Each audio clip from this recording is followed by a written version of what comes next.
everyone. My name is Kitty Chen, and I'm the Asia Community Lead at the Actuary Institute.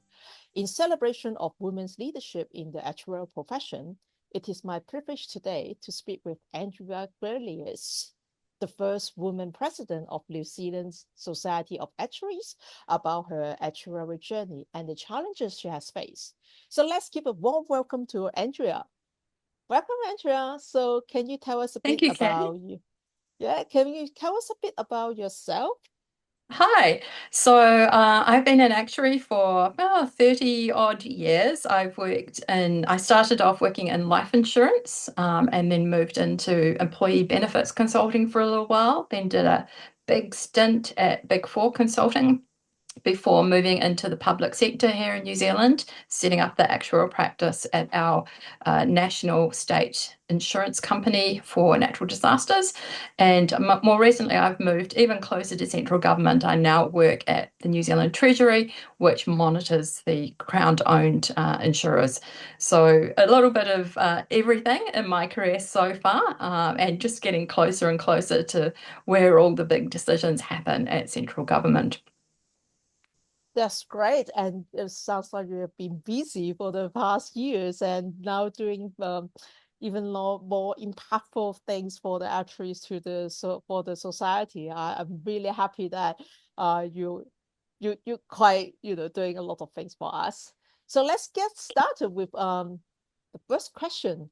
So what is the most surprising thing someone has asked you about your job? Well, I think a lot of people don't know what an actuary is, and often they'll think it's something to do with accounting.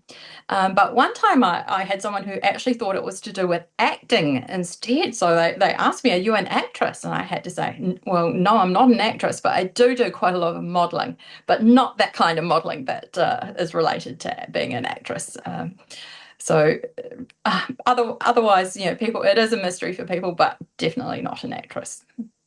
Oh, this is I think this is the very first time that I hear how you relate acting modeling, but in the context of actuarial. This is a really good story. Yeah, I'm glad that someone asked you this interesting question. Okay, that's great. So next question we would like to ask you about and get your thoughts is what do you think are the most important qualities of an actuary? I think it's a given that you need to be good at maths and you need to be smart generally and able to communicate with people.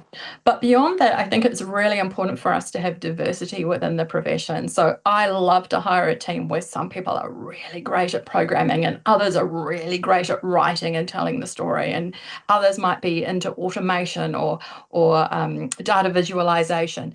I think diversity is actually what makes us really successful as a profession. We've got people with a huge range of different skills within our teams and within our profession to really be able to solve a huge range of problems for our clients and our countries.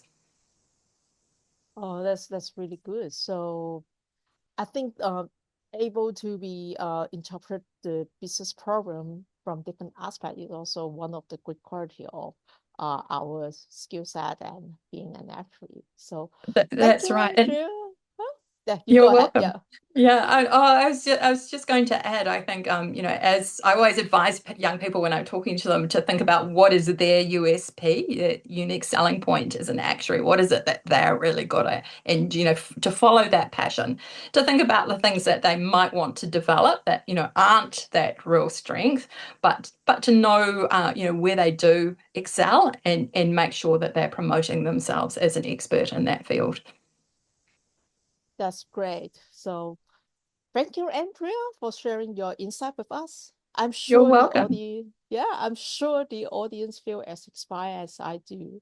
As we move forward, let's power each other in the profession. Thank you all for joining us today. Thank you. Thank you, Andrea. Bye.